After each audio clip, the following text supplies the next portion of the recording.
안녕하세요. 오늘도 사연살롱을 찾아주셔서 감사합니다.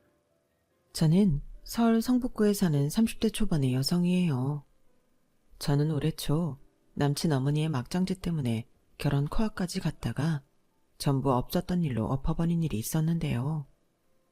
요즘도 문득문득 그때 일이 떠오르면 혈압이 오르는 느낌이 들거든요. 그나마 제가 발 뻗고 잘 수 있는 건 마지막에 오빠가 시원하게 한 방 먹였기 때문이에요. 제가 이런 일을 겪었던 걸 몰랐던 친구들이 남친 이야기를 꺼낼 때는 여전히 그 자리를 빨리 피하려고 하지만 한편으로는 얼른 털어버리고 싶은 마음도 큰 게 사실이에요. 그래서 이렇게 용기를 내어 제 사연을 많은 사람들이 들을 수 있게 보내보기로 마음먹었어요. 저희 집이 파혼을 선언한 건 상견례 직전에 남친 어머니가 마련한 자리에서였어요. 오빠가 왜 그런 자리에서 결혼을 뒤엎느냐고 하실 분도 계시겠지만 이미 그 전에 저희 가족들은 모두 마음이 상해 있었어요. 그리고 오빠는 저한테 아빠 노릇을 해준 사람이니 충분히 그럴 자격이 있다고 생각하고요. 저와 남친은 2년 반 정도 사귀었어요. 그러니 결혼을 빨리 결정한 것도 아니고 그렇다고 너무 질질 끌지도 않았던 케이스죠. 남친은 중학교 영어교사이고 저는 외국계 광고회사에 다녔어요.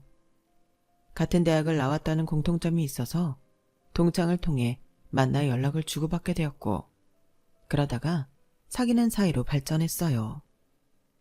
사귈 때에야 서로에게 두근대는 마음이 크니 단점이 있어도 대수롭게 생각하지 않았던 것 같아요. 남친은 성격이 과격하지 않은 데다가 성실했기에 마음이 더 갔어요. 수진이 너는 사람을 참 편하게 해주는 것 같아. 그런 너랑 평생 살면 얼마나 좋을까?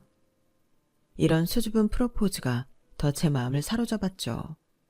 하지만 남친 집에서는 저를 탐탁치 않게 생각하는 것 같았어요. 이제 다 지나고 하는 말이니 탁까놓고 말씀드리자면 남친 엄마가 유별나게 저를 못마땅해 했어요. 제가 대학생 때 아빠가 지병으로 돌아가시고 엄마도 몸이 불편하셔서 거동을 잘 못하시거든요. 그런 면들이 마음에 들지 않을 수 있다는 건 저도 이해해요. 하지만 남친 어머니는 그 이상으로 저를 깎아내렸는데요. 자기 아들이 너무 잘났다고 생각하니 웬만한 젊은 여자들은 며느리감으로 눈에 차지 않는 것 같더라고요. 남친과 제가 동갑인 것도 남친 어머니한테는 점수를 깎인 점이었어요. 저와 남친이 결혼을 약속하고 양쪽 집에 정식으로 알리기 전 제가 남친이 자취하는 원룸에 갑자기 들른 적이 있어요. 생각보다 일찍 퇴근을 해서 남친이 좋아하는 식당 음식을 포장해서 가져가면 놀라고 좋아하겠지 하는 마음이었죠. 그런데 현관문이 살짝 열려 있었고 카랑카랑한 아주머니 목소리가 들려 저는 문 앞에서 티내지 않고 가만히 서 있었어요. 그리고는 안에서 하는 말들을 전부 다 들었죠. 너, 걔 수진인가 하는 애 말고 다른 여자 만날 생각은 없는 거야? 엄마는 참, 여자친구 두고 다른 여자를 왜 만나? 아니, 요새는 다들 이 사람 저 사람 만나다가 그중에 제일 괜찮다 싶은 사람 콕 찍어서 결혼한다는데 너는 참 누굴 닮은 건지 너무 성실하다. 융통성이 없기도 하고. 그런 사람들이 있다 해도 다 그런 거 아니야. 너 수진이 걔랑 결혼까지 하려고 이러는 거야? 결혼은 마음 내킨다고 그냥 막 하는 거 아니야. 혹여라도 그런 마음 있으면 그 집에 대해 신상조사 샅샅이 다 하고 하는 게 좋을 거다. 여자 남자 관계는 복잡하지 않은가 그런 것도 보고. 엄마, 수진이 그런 애 아니야. 그리고 나 학교 선생이야. 애들 가르치는 사람이 무슨 신상조사야. 걔네 집 평범해. 걱정하지 마. 어머, 얘 말하는 것 좀 봐. 너 걔랑 결혼 생각은 있긴 있구나. 아무리 평범하다고 해도 아빠가 없잖아. 그런데다가 엄마도 몸이 불편하다며. 그리고 걔가 무슨 광고회사인지 뭔지 다닌다고 해도 우리는 그런 회사 들어본 적도 없고. 너는 얼마든지 더 좋은 집안에 좋은 직업 여자 선택할 수 있는 선생이라는 위치잖아. 그러니까 결혼 결정하기 전에 잘 생각해. 그냥 생각만 하지 말고 아주 진지하게 심사숙고하란 말이야. 요새 교사들 전처럼 인기 많지 않아. 그리고 내 결혼이잖아. 내가 알아서 할 테니까 너무 걱정하지 마. 어머? 아무리 그래도 너보다 오래 산 내가 인생에 대해 더 잘 알지. 네가 뭘 안다고 그래. 아무튼 엄마 말 들어. 그러는데 남친이 현관문을 닫으려고 현관으로 내려왔고, 그러면서 제가 밖에 서 있는 걸 슬쩍 봤어요. 저는 바로 뒤돌아서 엘리베이터를 타고 급하게 그 빌라를 빠져나왔고요. 아무렇지 않게 남친 얼굴 볼 자신이 없었죠. 집에 오니 남친한테 문자가 여러 통 와 있더라고요. 저는 남친과 통화를 했어요. 현우 씨, 내가 어머니 마음에 많이 안 드는 것 같은데 이 결혼 괜찮겠어? 내가 드리려고 들은 건 아니야. 나는 현우 씨 깜짝 선물하려고 말 안 하고 간 건데 그렇게 복도까지 말하는 게 다 들릴 줄 나도 몰랐네. 수진아, 네가 좀 이해해주면 안 될까? 엄마가 나한테 기대가 커서 그러신 것 같은데 너를 알고 나면 달라지실 거야. 아직 아무것도 모르고 그러신 거니까 너무 마음에 두지 마. 우리 당연히 결혼해야지. 엄마가 그러신다고 결혼 안 하고 그러는 것도 좀 아니지. 혹시 화난 건 아니지? 당황스럽지. 기분 좋지 않은 건 사실이고 모르시면 더 쉽게 말씀하시면 안 되는 거 아닌가? 나이 드신 분들이 크게 마음에 두지 않고 하신 말씀이야. 털어버리고 우리 인사 잘 들릴 생각만 하자. 그때 되면 마음 바뀌실 거니까. 남친이 그렇게 말한다고 바로 기분이 좋아진 건 아니었지만 그래도 자신 있게 모든 게 잘 될 거라고 말해주니 좀 안심하긴 했어요. 그리고 저 자신도 남친 어머니가 좋아하실 수 있게 어떻게 하면 될지 생각을 좀 해보았고요. 그래도 나름 광고회사의 기획팀에서 일하는데 시부모님들이 좋아하실 만한 선물이나 차림새 같은 건 잘할 수 있을 거라는 막연한 자신감도 있었어요. 제가 하는 일이 늘 그런 데이터를 수집해서 기획하는 일이었으니까요. 그리고 저희 집이 아빠가 일찍 돌아가셨다고 해서 남들보다 뒤처지는 건 결코 아니었어요. 오히려 좀 잘 사는 축에 속했거든요. 아빠가 사업하고 남겨놓은 재산으로 엄마가 아프시기 전에 부동산을 사서 많은 이익을 보았고 건물도 몇 개 소유하게 되었어요. 오빠는 아빠가 하시던 식품 사업을 물려받아서 프랜차이즈로 발전시켜 점점 매장이 늘고 있었고요.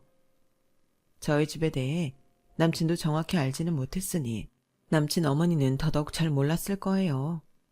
남친한테는 제 신상조사를 해봐라 마라 했지만 정작 자기가 돈 들여서 그런 거 할 생각은 없었나 봐요. 만약 그랬다면 저나 오빠한테 그런 신뢰는 하지 않았을 테니까요. 안 그래도 차츰 남친한테 저희 집이 뭐 하는지 알려야겠다고 생각은 하고 있었어요. 결혼 이야기까지 나왔으니 이제 말할 때가 됐다 싶더라고요.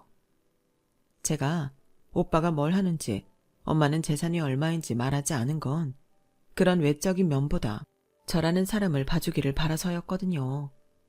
저 역시 남친 집안이 그다지 넉넉하지 않다는 걸 알면서도 남친이라는 사람 하나만 보고 만났으니까요. 남친과 저는 그런 면이 서로 통했다고 믿었어요. 하지만 남친 어머니는 생각이 전혀 달랐고 지나고 보니 남친도 어느 정도 자기 엄마와 비슷한 생각을 하고 있는 면이 있었더라고요. 남친은 결혼 승낙을 받은 후에 저한테 이렇게 당부했어요. 엄마가 나에 대한 자부심이 정말 크셔. 여동생도 그다지 공부 잘하지 않았고 지금도 적당히 알바나 하면서 사니 오로지 나만 바라보고 계시거든. 그러니 나한테 거는 기대도 커서 좀 듣기 싫은 말씀을 하실 수도 있어. 그러니까 네가 넓은 마음으로 이해해줘. 수진이 너 이해심 많잖아.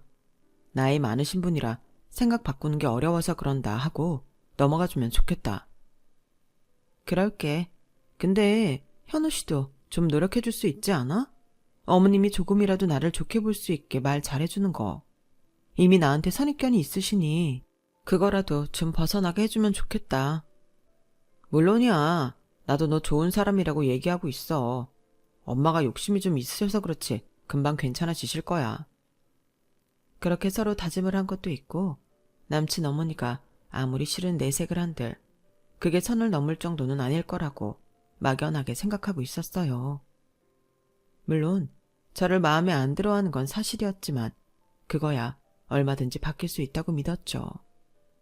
저희 집에서는 오빠도 엄마도 남친 자체는 마음에 들어 했지만 집안에 제대로 돈 버는 사람이 남친밖에 없다는 것 때문에 조금 꺼리는 분위기였어요. 수진아, 있는 집으로 간다고 해도 마음이 안 놓이는 게 엄마 마음인데 네가 집안 경제를 다 감당해야 하는 사람하고 결혼한다니까 엄마는 마음이 좀 그렇다. 니네들 열심히 벌어서 밑 빠진 독 물 붓는 거 아닌가 싶고. 엄마, 그 정도는 아니야. 현우 씨 동생도 지금은 알바하지만 취직하지 않겠어? 그러면 형편 좀 나아지겠지. 라고 말하자 오빠도 엄마 뜻과 같다고 입을 열더라고요.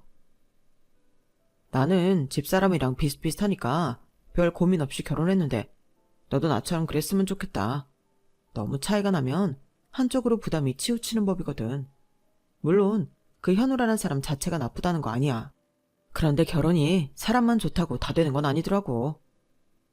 지금까지 제 뜻이라면 뭐든 존중해주고 지지해줬던 엄마랑 오빠가 그렇게 나오니 조금 당황스러웠어요. 엄마랑 오빠 뜻은 알겠는데 우리 둘이 좋아서 하는 결혼이잖아. 지금까지 난 믿어줬던 것처럼 믿어주면 좋겠는데. 널 못 믿어서가 아니라 결혼이라는 건 양쪽 집안 사람들도 서로 잘 맞아야 편안한 거야. 네 뜻이 정 그렇다면 엄마도 뭐라고 할 수 없지. 그래도 네가 봐서 조금이라도 마음에 걸리는 거 있으면 신중하게 생각했으면 한다. 오빠도 마찬가지 생각이야. 저는 순간 남친 어머니가 저를 몹시 못마땅해 한다는 게 떠올랐지만 그때는 그게 큰 문제가 될 거라 생각하지 않았어요. 제 입으로 말했듯이 결혼은 저랑 남친 둘이 하는 거니까요. 남친 어머니랑 같이 살 것도 아니고 아무리 서로 마음에 안 들어도 만나서 이야기하고 서로 맞춰가다 보면 나아질 거라고 아주 안일하게 생각했거든요. 저는 나중에 오빠한테 남친의 좋은 점만 더 강조해서 말했어요. 현우 씨 정말 성실하고 좋은 사람이야. 내가 하는 일이라면 뭐든 도와주고 지지해줄 사람이고 그러니까 오빠도 그 사람만 보고 믿어주면 좋겠어. 그 사람만 봐달라는 건 네가 생각해도 그 집 어머니나 다른 가족들은 좀 걸리는 게 있는가 보네. 사업을 하며 예리한 감각을 키운 오빠라 그런지 대번에 남친 집안의 문제를 짚어냈지만 그런 거 아니라며 잘 좀 봐달라고 부탁했어요. 제 말에 오빠는 남친과 한 번 더 보겠다며 따로 약속을 잡았고요. 그렇게 남친과 저와 함께 저녁을 함께한 오빠는 차분하게 남친 집에 대해서 물어봤어요. 아버지는 시골 농사하는 데 많이 내려가 계세요. 큰아버지 농사일 많이 도와주시거든요. 집은 지금 부모님 살고 계신 전세가 전부고요. 아버지가 돈을 많이 모아놓지는 못하셔서 빠듯하긴 해요. 제가 드리는 용돈으로 대부분의 생활비를 충당하시고요. 그렇다고 결혼해서 수진이한테 부담을 지우지는 않을 거예요. 지금하고 똑같이 제가 해드리면 되거든요. 오빠는 남친한테 솔직하게 말해줘서 고맙다고 했어요. 하지만 저와 둘이 집에 가면서는 좀 걱정이 된다고 했어요. 아까 내가 티는 안 냈는데 시어머니 자리 성격이 만만치는 않을 것 같다는 생각이 드네. 우리 엄마야 당신이 몸도 불편하시니 며느리 힘들게 할까봐 더 미안해 하셨지만 현우 씨 어머니는 좀 다를 것 같아. 오빠는 말 몇 마디 들어보지 않고도 남친 어머니 성격을 어느 정도 파악하고 있었고 저는 오빠의 통찰력에 놀라기는 했지만 그렇다고 하지는 않았어요. 그때까지만 해도 남친과 결혼하고 싶은 마음이 컸거든요. 뭐 쉽지는 않겠지. 10월대라는 말이 괜히 있겠어. 그래도 나 잘해낼 자신이 있어. 같이 살게 되면 공동체가 되는 건데 남편의 어려운 거 나도 도와야지. 하지만 그 말이 얼마나 모든 일을 쉽게 생각하고 한 말인지 저는 곧 뼈저리게 깨닫게 되었죠. 남친 어머니가 저희 엄마와 오빠를 무시하는 걸 보고는 단번에 정이 확 떨어졌으니까요. 그런 것도 가만히 보고 참을 수가 없는데 어떻게 결혼해서 경제적 문제까지 같이 책임질 수 있다고 자신만만해했는지 제가 시댁 문제를 너무 가볍게 생각했음을 알겠더군요. 그 이전에 남친 부모님을 만났을 때부터 이미 제 마음속에는 조금씩 금이 가고 있었고요. 남친 아버지는 말수도 적고 튀는 분이 아니어서 제 인사만 받고 조용히 식사하신 후 방으로 들어가셨어요. 하지만 남친 어머니는 좀 달랐죠. 우리 현우가 의리가 좀 있지. 아무리 모자라고 많이 빠지는 사람이어도 자기랑 인연을 맺으면 아주 끝까지 지가 책임지려고 하는 게 있다니까. 그러니까 이렇게 아가씨하고도 결혼한다고 하지. 아가씨 아주 봉잡은 줄 알아. 요즘 세상에 우리 현우만한 애 만나기 쉽지 않다고. 이거 내 아들이라 사는 소리가 아니야. 그러니까 아가씨도 결혼하겠다고 했겠지? 끝까지 제 이름 한번 안 불러주시고 아가씨 아가씨 하며 은근히 저를 갈구는 게 많이 거슬렸는데 남친은 정말 아무렇지 않은 표정으로 TV만 보고 있었어요. 저는 그때부터 이건 아니라는 생각이 들었어요. 제가 원한 그림은 이런 게 아니었거든요. 적어도 이럴 때 자기 엄마한테 그런 말 하지 말라고 하는 게 나를 위하는 예빈한 편의 태도 아니겠어요? 그런데 남친은 아주 당연한 소리를 듣는 것처럼 태연했어요. 남친 어머니는 더 제 속을 긁는 말을 했어요. 나 아가씨 좋아서 며느리 맞이하겠다는 거 아니야? 현우가 아가씨랑 결혼해야 신상 편하다고 하니 어쩔 수 없이 허락하는 거지. 뭐 우리는 듣도 보도 못한 회사 다니는 것 같은데 현우 말로는 그래도 그쪽에서는 괜찮은 회사라고 하고. 근데 말이야, 어머니는 거동이 불편하시고 오빠는 식당 같은 거 한다며?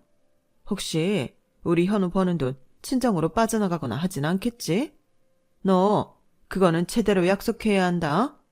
니네 친정에 돈 보내고 싶으면 네가 버는 돈으로 해야 돼. 그리고 아가씨 어머니 아무리 아파도 우리 아들 사위대접은 제대로 해야 된다고 단단히 말씀드려. 아니 어차피 만날 테니 내가 직접 하마. 하나 더 있다. 아가씨 어머니 아픈 걸로 우리 아들 신경 쓰게 하면 안 돼. 알았어? 이거 꼭 약속해. 어머니 그럴 일 전혀 없어요. 저희 엄마가 아프다는 이유로 사위 신세 지실 뿐 아니고 딸 하나이니 하나뿐인 사위가 되는 거라 잘 해주실 거예요. 그리고 오빠도 엄마도 저희 돈 쓸 일 전혀 없으니 걱정 마세요. 네가 아무리 그렇게 말을 해도 내 마음이 놓이질 않네? 기분 나쁘게는 생각하지 마. 아들 가진 엄마는 그런 법이야. 아가씨 엄마도 오빠 장가 보낼 때 그랬을걸? 더 있는 집 자식 며느리로 맡고 싶다고 말이야. 그러니까 혼수도 니네 형편에 맞게 하고 집도 그래. 그게 공평하지 않겠어? 우리 돈 더 보탠다고 돌아오는 게 있을 것도 아니잖아. 이런 건 솔직히 말하는 게 깔끔한 것 같아 하는 소리야. 저는 저도 모르게 남친을 바라봤지만 남친은 대체 무슨 생각인 건지 지네 엄마하고 똑같은 표정을 하고 있었어요. 그날 이후 남친에 대한 저의 마음이 흔들리기 시작했어요. 하지만 결혼을 뒤엎을 만큼의 일은 아닌 것 같았고 아직 남친에 대한 좋은 감정이 많았기에 이 일을 엄마나 오빠한테 말하지 않고 넘어갔어요. 제가 사실 그대로 말했다면 엄마도 오빠도 이 결혼 못한다고 적극적으로 말리셨을 거예요. 그리고 며칠 후 남친이 전화를 해서 이러더라고요. 있잖아, 엄마가 정식 상견례 전에 너랑 너네 가족한테 예물이랑 선물 보낼 거 고르고 싶으시대. 그런데 그때 너 말고 가족 중 다른 분도 같이 만났으면 하시네. 어머니는 안 되실 거고 형님은 시간 괜찮으시지? 남친은 이제 저희 오빠를 형님이라고 호칭했어요. 그런데 저희 의견은 묻지도 않고 일방적으로 자기 엄마 뜻대로 맞추라는 듯한 말투가 좀 거슬리더라고요. 원래 그런 건 알아서 준비해서 우리 쪽에 보내주는 거 아닌가? 나는 그렇게 알고 있는데 근데 왜 굳이 보자고 하시는 거야? 엄마도 다 생각이 있으시니 그러시겠지. 취향에 맞는 걸로 보내시라고 하신다는 생각은 못해? 어째 말에 가시가 있다. 가시가 없는 게 더 이상하지 않아? 내가 못마땅하다는 말을 대놓고 하신 분인데 저렇게 예물 보내는 걸 직접 만나서 하시겠다고 하잖아. 제 말에 남친은 잠시 말이 없었어요. 수진아, 우리 지금까지 잘해왔잖아. 조금만 더 하면 우리 결혼하는데. 예민해진 건 알지만 서로 좀 더 맞춰가자. 엄마가 설마 여기까지 와서 안 좋은 말 하려고 만나자고 하시겠어? 걱정하지 마. 엄마도 너랑 안 된다고 하실 거면 그날 하셨지. 여기까지 끌고 오지 않으셨을 거야. 저는 더 이상 말해봤자 소용없다는 생각에 알았다고 했어요. 남친 말이 일리 있다고 생각한 것도 있었고요. 아무리 저한테 안 좋은 말을 했기로 결혼 앞두고 무언가 같이 고르는데 나쁜 말이 오갈까 싶었죠. 그래서 저는 오빠한테 상견례 전에 남친 어머니가 보고 싶어 하신다는 말을 전했고 그날 시간에 맞춰 오빠가 나오기로 했어요. 그런데 남친 어머니가 약속 장소로 고른 곳이 좀 이상했어요. 예물과 선물로 쓸 가방이나 옷은 그래도 백화점에서 사지 않나요? 남친 어머니가 알려준 장소는 주변의 백화점이 아니라 아울렛이 모여있는 곳이었고 만나자고 한 장소는 정육식당이었어요. 대체 이게 뭔가 싶더군요. 여기서 보자고 한 걸 오빠가 알면 무슨 생각을 할지도 걱정이 됐고요. 아무리 상견례 자리가 아니라고 하지만 처음 저와 밖에서 만나고 거기에 더해 저희 오빠까지 나오는 자리인데 정육식당이라뇨. 정육식당이 나쁘다는 뜻이 아니에요. 저도 정육식당에 가서 고기 잘 먹고요. 맛집이면 더더욱요. 그런데 이건 예의가 아니잖아요. 사람을 얼마나 무시하면 이런 식으로 행동할까 싶어서 남친한테 어머니가 여기서 보자고 하셨어? 라고 문자를 보냈더니 별 반응이 없더라고요. 그냥 거기가 우리도 편할 테니 정한 거라나요? 그제야 저는 남친도 저희 집을 좀 우습게 본다는 걸 알았어요. 솔직히 그동안 남친 보며 씌어 있었던 콩깍지가 한꺼풀 벗겨지는 순간이기도 했고요. 장소를 바꿨으면 좋겠다고 해도 남친은 엄마한테 말을 못하고 어버버하며 정식 상견례도 아니니 그냥 지나가자고 하더군요. 저는 고민 끝에 오빠에게 만날 장소를 전했고 그 말을 들은 오빠 표정이 정말 무섭게 변했어요. 참 이거 어떻게 받아들여야 해? 박현우는 이거 알아? 여기 근처에 아울렛만 있잖아. 그리고 정육식당? 내가 아무리 부모가 아니라고 해도 그렇지. 아니, 그보다 그날 누가 나오는지 알지도 못하는데 이런 데서 보자고 하는 건 대체 뭐야? 나 아무리 인생 오래 안 살았어도 사돈을 처음 보면서 정육식당에서 만나자고 하는 경우는 처음 본다. 알았어. 만나자고 해. 대체 그 어머니 어떤 분인지 얼굴 꼭 보고 싶네. 저는 남친한테 그날 보자는 형식적인 문자만 보냈고 남친은 저한테 상견례 전 이러지 말라며 좋게 좋게 하자는 참 어이없는 문자를 보냈더군요. 결혼에 대한 제 마음의 절반은 이미 날아가 버렸어요. 저 역시 그날 이 사람들이 어떻게 나올지 보자는 심정이었어요. 저와 오빠는 최대한 예를 갖춘 옷차림을 하고 약속 장소로 갔어요. 그 복잡하고 시끄러운 정육식당 한 구석에 남친과 그 어머니가 있더군요. 남친 어머니는 저희 오빠가 멀끔한 걸 보고 살짝 놀란 눈치였지만 일어나지도 않고 앉아서 인사를 받더니 거만하게 앉으라 하더군요. 뭐 거기까지는 그럴 수 있다고 쳐요. 그 다음부터가 가관이었어요. 우리 현우 형님 되실 분이 아주 반듯해 보이니 그건 참 마음이 놓이네요. 내가 많이 고심했는데 우리가 그쪽 수준을 맞춰주는 게 그쪽이나 아가씨도 마음이 편할 것 같아서 이쪽으로 잡았어요. 밥 먹는데도 이런 데가 훨씬 낫죠? 평소 안 가던 고급 한정식 이런 데 가면 밥도 안 넘어가고 말도 잘 안 나올 거 아니에요. 그리고 여러 가지 준비할 때 부담 갖지 말라는 뜻에서 아울렛에서 하나씩 골라보자는 취지로 제가 정했어요. 저 이래봬도 맞춰주려고 노력 많이 했어요. 사돈, 총각은 아니죠? 네, 결혼했습니다. 그런데 저희 수준을 잘못하신 것 같은데요. 왜? 나는 정말 맞춘다고 맞춘 거야. 그리고 오늘 여기는 내가 낼 테니까 부담 갖지 말고 양껏 먹고요. 남친 어머니가 은근슬쩍 말도 놓으며 뻔뻔하게 웃는데 오빠가 참는 게 보이더군요. 저와 오빠는 아무 말 없이 점심으로 된장찌개를 시켜서 먹었어요. 남친 어머니는 고기라도 시켜라. 더 비싼 거 먹어도 된다. 호들갑을 떨었지만 저희가 다 사양했죠. 남친은 정말 눈치 없이 거기서 지 먹을 고기를 굽고 앉았더군요. 남친 어머니는 거기에 대고 정말 분위기 파악 못하는 말을 더 했어요. 사실 우리 현우 같은 신랑감 드물지. 요즘 교사 인권 어쩌고 해도 교사만큼 안정적이고 돈 잘 나오는 직업 있나? 게다가 선생이라고 해봐. 어딜 가나 대접받지. 아가씨 이제 선생 사모님 되는 거야. 그러니까 우리 현우한테 정말 잘해야 돼. 내가 정말 내 아들 아까운데 허락한 결혼이야. 거기까지 들은 오빠가 더는 못 참겠다는 듯 자리에서 일어났어요. 잘 먹었습니다. 그 아까운 아들은 그럼 수준에 맞게 아깝지 않은 여자 찾아보시죠. 수진이 일어나. 오빠의 말은 얼음장처럼 차가웠고 저도 딱딱하게 굳어 일어났어요. 그러자 남친이 놀라서 자리에서 일어나더군요. 왜 그러세요, 형님?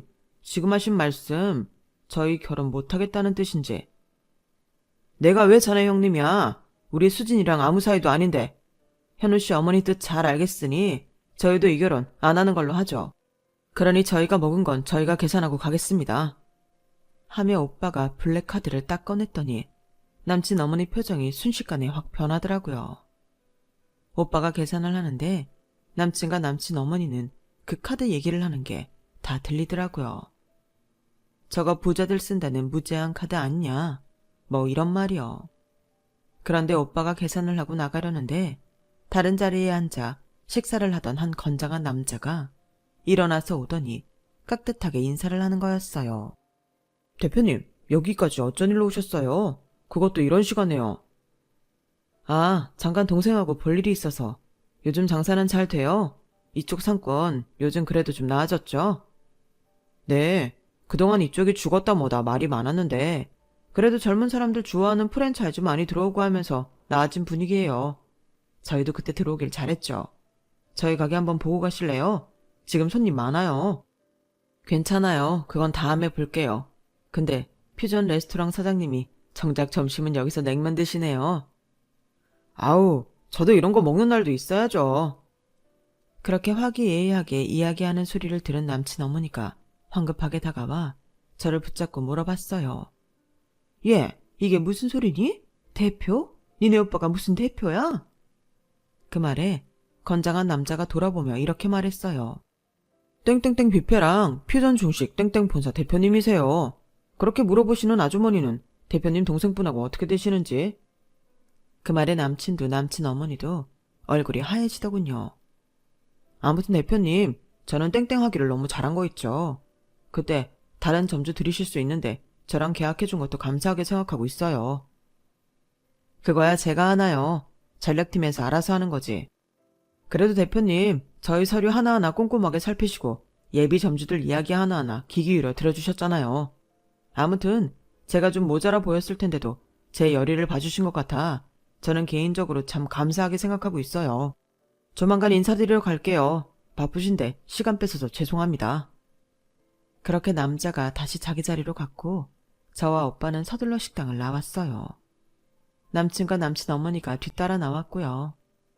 그리고 오빠의 고급 외제차가 주차장에서 나오는 걸 본 순간 남친 어머니는 얼른 오빠 앞을 가로막았어요.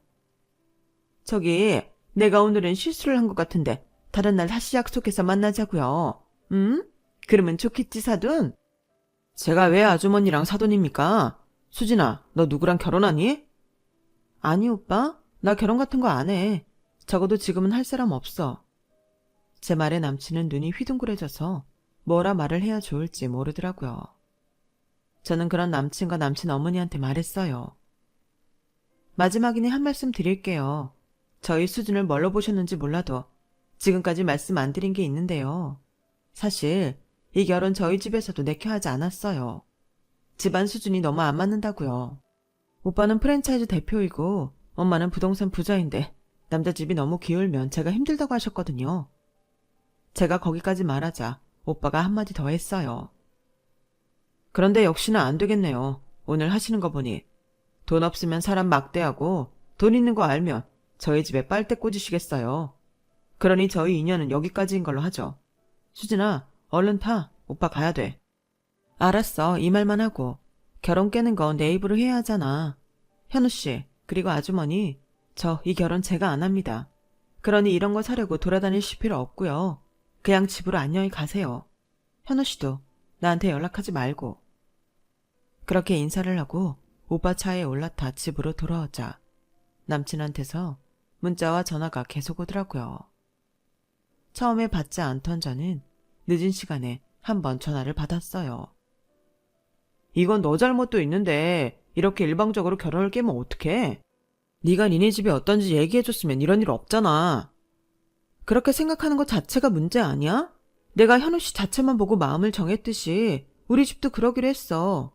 그런데 현우 씨 어머니는 끝까지 안 그러셨잖아. 게다가 거기에 현우 씨도 동조한 거 사실이잖아. 우리 집 형편이 별로면 그런 대접 당연하다는 듯이 말이야. 나는 그렇게 돈 보고 사람 대우는 사람들하고 상대하기 싫어. 그러니까 현우 씨도 여기서 정리해. 그게 좋겠어. 내가 사람을 아주 단단히 잘못 봤어. 제 말에 남친은 더 이상 아무 말도 못했어요. 다음날 남친 어머니는 제 회사를 어떻게 알았는지 회사까지 저를 찾아왔더라고요. 저는 오늘 만나야 다시는 안 찾아올 것 같아 일단 만나봤죠. 저기, 이 결혼 그냥 하면 안 될까? 지금까지 내가 한 건 잊어버리고 처음부터 다시 시작하는 마음으로 진행하자. 그렇게는 안 되겠는데요. 안 그래도 엄마랑 오빠가 제가 없는 집에 시집간다고 걱정하셨어요. 그래도 현우 씨 괜찮다고 생각해 허락했는데 현우 씨나 아주머니나 별반 다르지 않다는 걸 확인했거든요. 그러니 저는 잊으시고 박현우 씨 수준에 맞는 여자 만나서 결혼하면 될 것 같아요. 더는 찾아오지 마세요. 안녕히 가세요. 그러자 남친 어머니는 제 손을 덥석 잡았어요. 아우 얘, 내가 정말 미안했다. 내가 잘못했어. 이미 늦었어요. 차는 지나갔다고요 아줌마. 제 말에 남친 어머니는 더는 어쩌지 못했고 저도 남친 어머니 손을 뿌리치고 카페를 나왔어요. 그 후 웨딩샵이며 결혼식장도 다 취소하고 사진 촬영 업체까지 따로 알아본 것도 전부 제가 위약금 물고 취소했어요. 이건 네가 돈 물어내라 어째라 하면 다시 얽혀야 하고 그렇게 구질구질하게 그 사람들이랑 마주치고 싶지 않았거든요. 저는 모든 걸 잊는다는 심정으로 휴가를 내고 혼자 일주일간 해외여행도 다녀오고 그렇게 차츰 잊어갔어요. 물론 남친은 그 후에도 질척대며 저한테 연락을 하며 다시 만나자고 매달렸지만 제가 연락처를 차단해버려서 그 후로는 서로에 대해 모르고 살고 있네요. 앞으로는 그런 사람 걸러내야 된다는 강박증까지 생겨 남자를 제대로 만날 수 있으려나 싶기도 하지만 뭐 세상에 나쁜 사람만 있겠어요. 정말 좋은 사람 만나려고 이런 시간을 겪는 거겠죠. 제 이야기 들어주신 분들 감사드리고요. 좋은 사람들과 더 풍성한 하루하루 보내시길 바랍니다. 여러분, 사연 댓글에 응원과 현명한 조언 부탁드려요. 좋아요와 구독은 저에게 큰 힘이 됩니다. 오늘도 좋은 일 가득하세요.